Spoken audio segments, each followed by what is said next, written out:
Lierfeuille-sur-Gerboise était un de ces charmants villages du sud de la France, dans lequel la tranquillité campagnarde ne pouvait être brisée que par le ronronnement d'un moteur d'engin agricole ou le rire d'un enfant qui s'amuse. Tout commença lors d'une chaude nuit d'été. De nombreuses personnes avaient aperçu d'étranges lumières dans le ciel, des objets lumineux dont les trajectoires non linéaires ne pouvaient être celles d'avions ou de satellites. Certains points restèrent dans le ciel durant plusieurs minutes avant de disparaître, et des témoins eurent le temps de prendre des photos.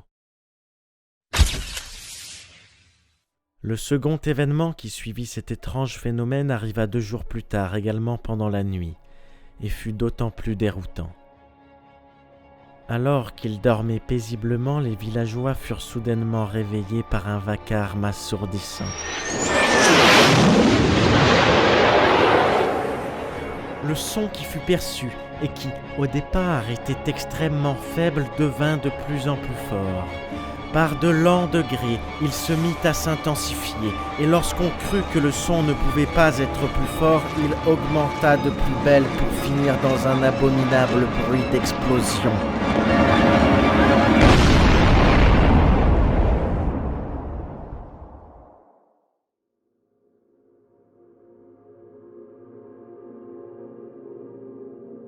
Le lendemain, le complexe scientifico-militaire Upsilon débarqua sur place et s'empara de l'affaire par ordre de l'État. Le complexe scientifico-militaire Upsilon était dirigé par le docteur Étienne Portevière, directeur de la prestigieuse académie de Beersevin. Il organisa des recherches au niveau du sol et des environs, dont voici un extrait du rapport audio. Les analyses ont révélé la présence de roches contenant entre autres de la peroxyferroite, de l'armacolite et de la tranquillitite. Si j'insiste sur ces 3 éléments, c'est que ces derniers furent tous les 3 découverts sur la Lune, dans la mer de la Tranquillité, lors des missions Apollo 11 et 12 en 1969. À première vue, l'objet céleste qui s'est craché ici serait donc probablement une météorite lunaire ou martienne, puisqu'on sait que la tranquillitite est également présente dans le sol de Mars. Il y a cependant une autre découverte, pour le moins inattendue, qui me fait douter quant à l'origine de l'objet.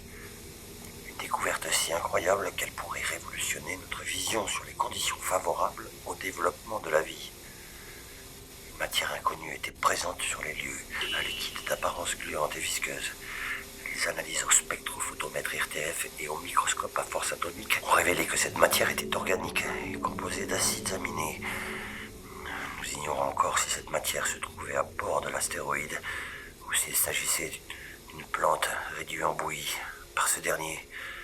Vous allez peut-être me prendre pour un fou, mais je pense qu'un animal ou qu'une plante extraterrestre se trouvait sur l'astéroïde et que ce sont ces restes que nous avons découverts.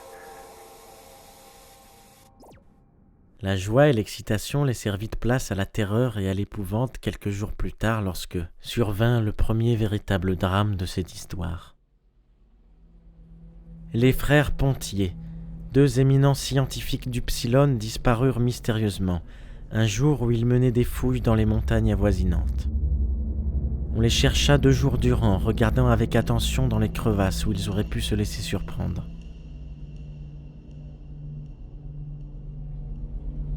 Les frères Pontier furent finalement retrouvés dans une grotte, non loin du lieu où ils avaient disparu.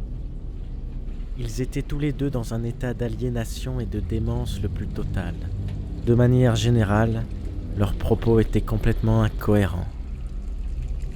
L'un d'eux, David Pontier, affirma qu'une monstruosité lui était rentrée dans l'oreille et lui rongeait le cerveau par très lents degrés.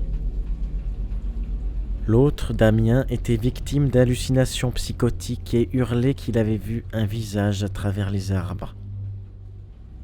Des examens médicaux révélèrent que David Pontier était bel et bien victime d'un parasite inconnu qui logeait dans son cerveau. Il fut placé sous quarantaine et soumis à un test d'observation.